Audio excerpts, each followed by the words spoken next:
Yo guys, what's up? So andito tayo sa may Wendell's ngayon at dala natin yung Triton para testingin ngayong gabi yung ilaw ng Auto Beam na in-sponsor nila sa atin.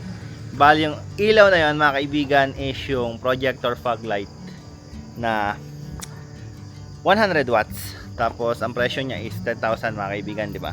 So pakita ko na lang din sa inyo ngayon yung itsura ng ilaw. Kahit ilang beses ko na siya naipakita. Bagay sa Facebook yon, pero iba naman sa YouTube, alright?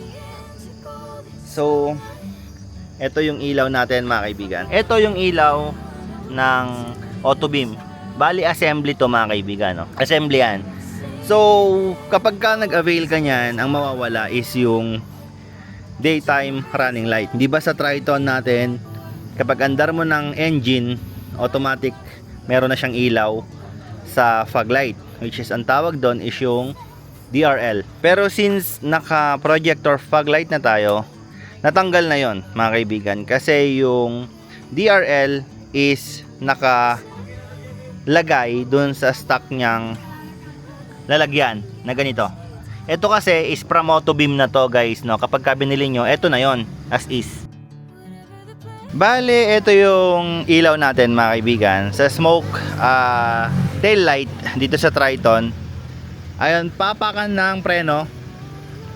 So meron dalawa sa preno. So maliwanag na maliwanag yan kahit araw.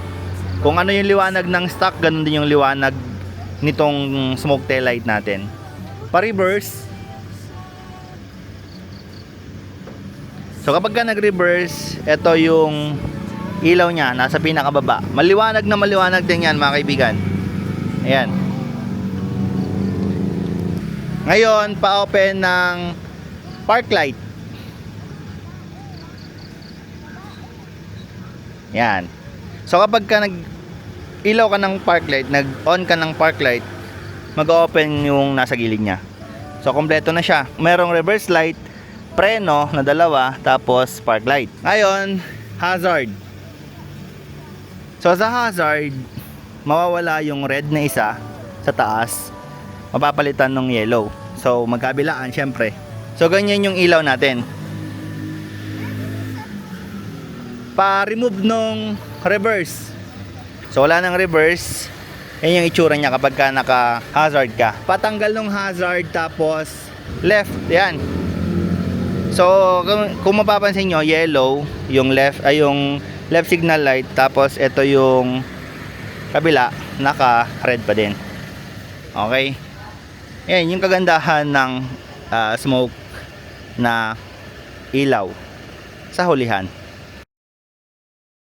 Okay guys, bali ito yung ilaw ng fog light ng projector fog lamp ng Auto Beam LED Pro. So bali, sa ngayon naka-hazard lang tayo dito sa madilim na lugar dito sa may lugar namin, and bubuksan natin yung kanyang projector fog light. So ganyan siya kalakas mga kaibigan, yung ating projector fog light.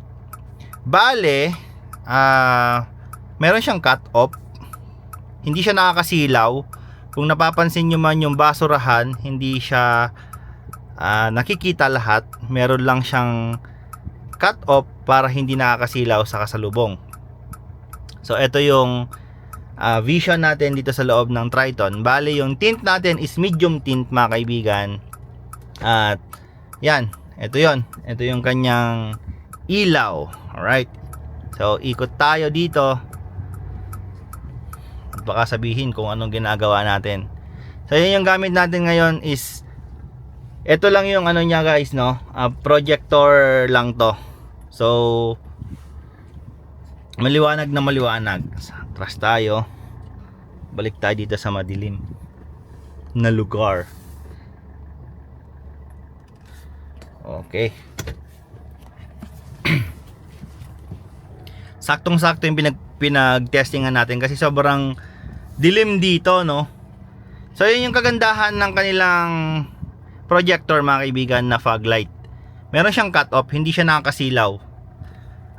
Sa harapan natin meron ng L300 dyan. At ito naman yung Auto Beam din mga kaibigan na headlight. So kapag binuksan ko yung headlight, kitang kita mo na yung daan. So ito yung setting ng ilaw natin dito sa Triton is yung pinaka high. Kasi merong 4 na setting mga kaibigan ang Triton. 1, 2, 3, 4.